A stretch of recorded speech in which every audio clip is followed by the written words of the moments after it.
My heart, it's a hollow drum. Narrator.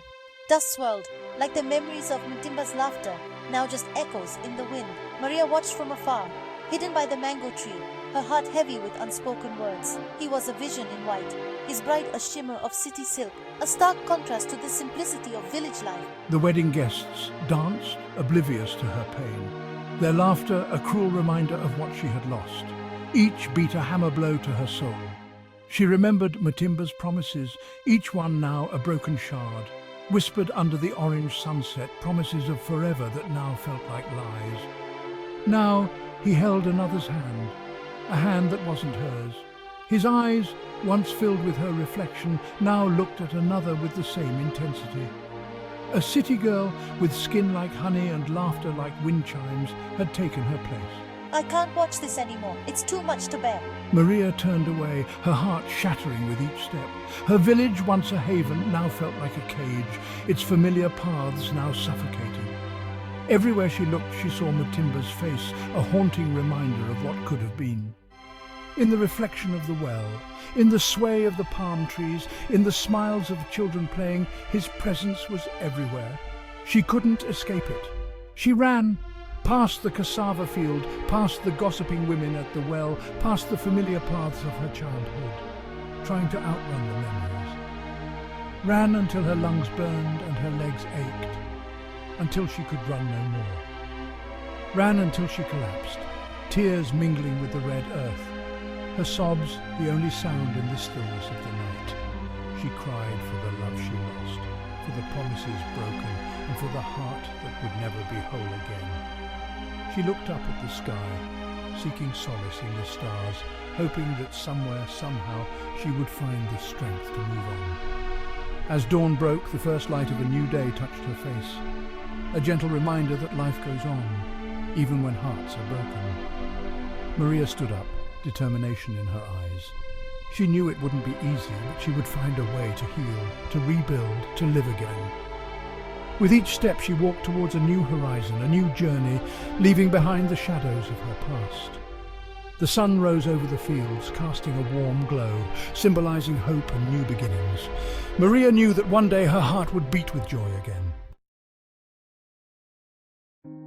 Days blurred into nights. Maria moved through life like a ghost. Her mother's worried eyes, her father's comforting hand, they brought no solace. The sun, once a source of warmth, now mocked her pain. Work on the cassava field offered no escape. Each swing of the hoe a reminder of shared dreams, dreams of Matimba by her side, their children playing at their feet. Now weeds seemed to choke the field, mirroring the despair choking her spirit. Even sleep offers no respite. Dreams, once filled with Matimba's face, now tormented her with images of his wedding. His vows echoing in her ears, a cruel reminder of what could have been. Even the vibrant colours of the marketplace seemed dull. The air, thick with the scent of spices and laughter, choked her. Her friends, their joyful chatter sounded like distant drums, their happiness a painful reminder of her own emptiness. One day, Maria found herself at the edge of the village. The air was thick with the scent of earth and the distant hum of life. She felt a strange mix of anticipation and trepidation as she gazed into the horizon, where the sky met the land in a seamless embrace. She stood before Mama Kunbi's hut, the village's oldest and wisest woman. The hut, made of mud and thatch, seemed to emanate a timeless aura, a sanctuary of knowledge and comfort. Mama Kunbi, with eyes that held the wisdom of generations, had always been a source of comfort. Her presence was like a warm blanket on a cold night, offering solace and understanding without judgment. Mama Kumbi, I don't know what to do. Maria's voice trembled, her uncertainty laid bare. She felt like a ship lost at sea, seeking the lighthouse that would guide her to safety. He wasn't meant for you, child, Mama Kunbi said, her voice a soothing balm on Maria's raw heart. Her words were gentle yet firm, like a mother guiding her child through the first steps of life. Don't let his choices extinguish your light.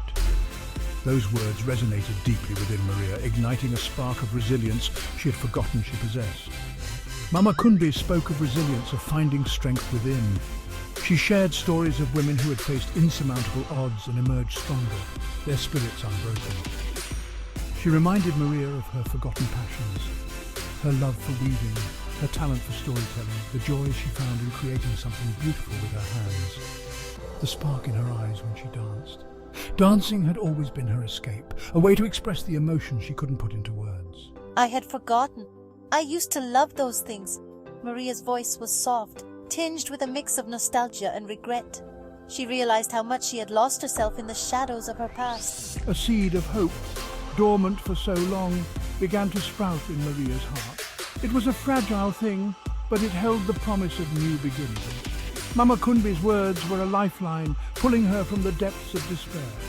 They were a reminder that she was not alone, that she had the strength to rebuild her life. That night, for the first time in weeks, Maria slept soundly.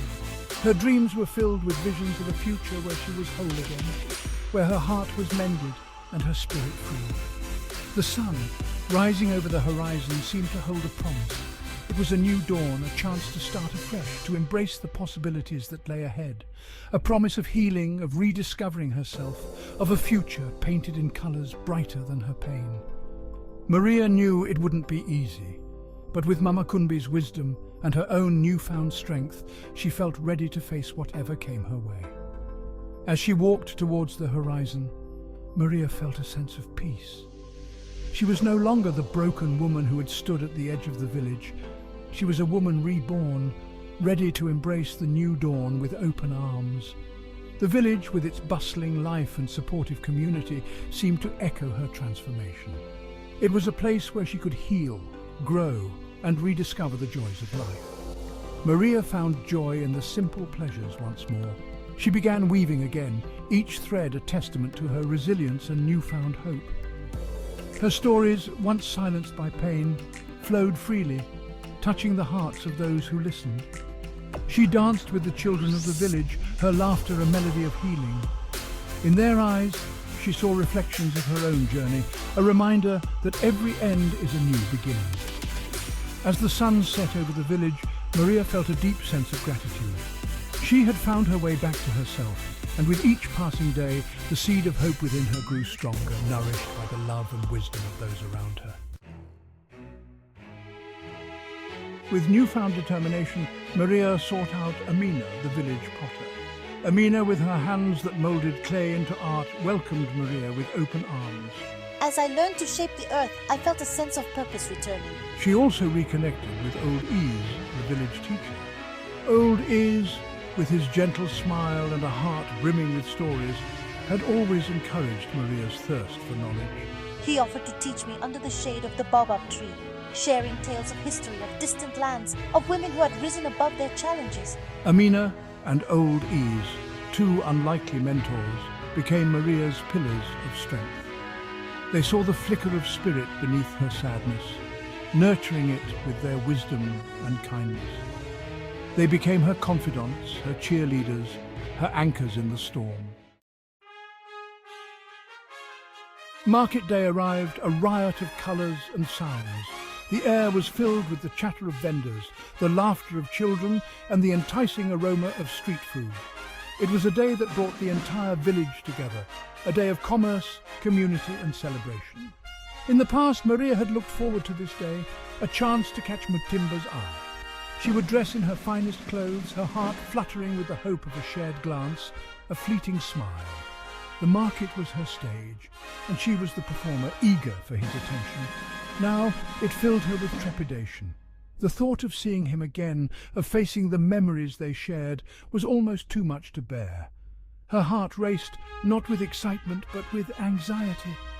The market, once a place of joy, had become a battleground of emotions. Amina, sensing my fear, held my hand. Her grip was firm, reassuring.